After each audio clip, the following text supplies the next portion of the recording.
Good morning mga kumarites. Ito nga po ay kadugtong pa kahapon nung ginawa namin ni Jawa na nag-arrange ng mga paninda. Nandyan nga po siya nakatuka sa mga sabon. Ayan, at ginugupit-gupit niya nga po para naman maisari na nga po dun sa organizer namin. Kanya-kanya na nga kami ng ginagawa dyan at hindi na nga kami nag-uusap dahil talaga namang marami pang kailangang i-display. Kung yung iba tulog na, kami ito at nag-aayos pa rin ng mga paninda. Dahil sala nga namin ito kumarites, hindi rin talaga pwede na hayaan lang itong mga napamili namin na hindi naaayos kaagad. Higing masikip nga dito at hindi nga rin talaga magandang tingnan. Buti na nga lang talaga at may dust remover na ako at hindi ko na nga kailangan isa-isahin pagtanggal yung mga bote na nakalakay doon. Kasi ko nga na isang peraso na lang yung nakadisplay ko na kurosini kaya ayan nag-refill na muna ako. Diretso orange na nga rin po ako ng mga paninda na hindi nakaayos yung pagkakalagay. Kaya naman tumatagal nga itong aking ginagawa ko marites dahil diretso linis at ayos nga po yung aking ginagawa. Refill ka na tapos naka-arrange ka pa ng mga paninda. Kurosini pala dyan na walang hangin kaya ang gagawin ko ilalagay ko nga po siya doon sa aming stock. Hindi ko talaga iyan binibigay sa customer at sa amin na lang iyan. So ayan, tinanggal ko muna yung upuan namin dyan para naman nga po makapagtanggal ako ng mga alikabok.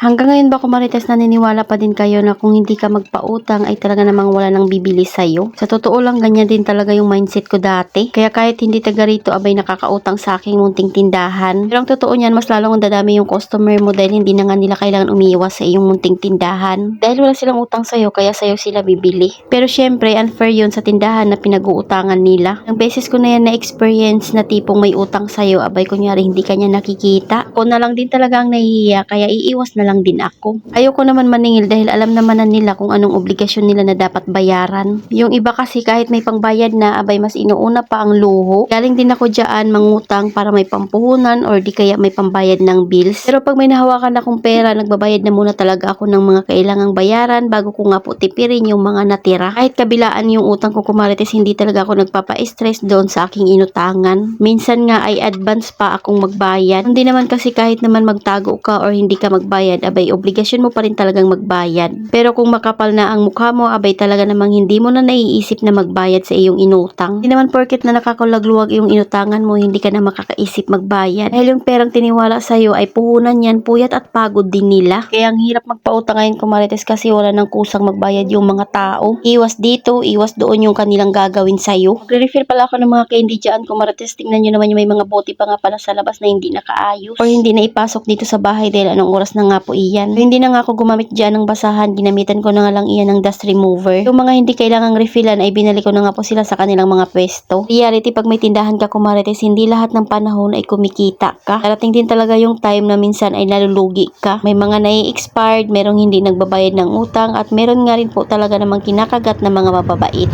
Yung iba naman ay nilalanggam. At nang yun ay na-experience ko na kumarites. Kaya naman nag-iisip din talaga ako kung paano maiwasan yung mga iyon. Pagdating sa mga mababait kumarites, abay gumagamit talaga ako nung pangdikit. Kasi yung mga maliliit talaga yung malakas mangngat-ngat ng mga paninda. Minsan umaabot pa nga sa 3 piraso yung mga nakadikit doon dahil sa gabi pa lang ay nagiiwan na nga ako ng pagkain at doon ko nilalagay sa pandikit. Para hindi na nga nila pakialaman yung aming mga paninda. Dating naman sa mga langgam na tinatanong kung hindi daw ba nila langgam ito aking mga paninda ay hindi nga po. Dahil pag nakita ako ng 1 or 2 langgam ay ini-sprayan ko na talaga agad ng pabango para hindi na nga nila maamoy yung kanilang dadaanan. Tapos kung mapapansin nyo nga ay madalas din talaga ako maglinis dito sa aking munting tindahan. Ito pala yung mga nire-refill ko ay pinutol na nga iyan ni Jowa kanina pa. Lagay ko na nga lang po sila sa kanilang mga lagayan. Pero yung nor at saka yung mantika dyan ay hindi pa niya naputol. Dahil tapos na nga siya dyan sa may mga sabon, sabi ko nga maligo na siya doon para naman nga po pagkatapos ko ay akyat na kami. Magsarado na nga kami ng tindahan dahil madaling araw na nga rin po iyan kumarites.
Natapos na nga namin i-display yung una naming napamili dahil kinabukasan ay mamimili pa kami. So yun lang muna kumarites. Salamat sa panonood. Follow for more. God bless us. At sana i-share nyo na nga rin po itong aking video.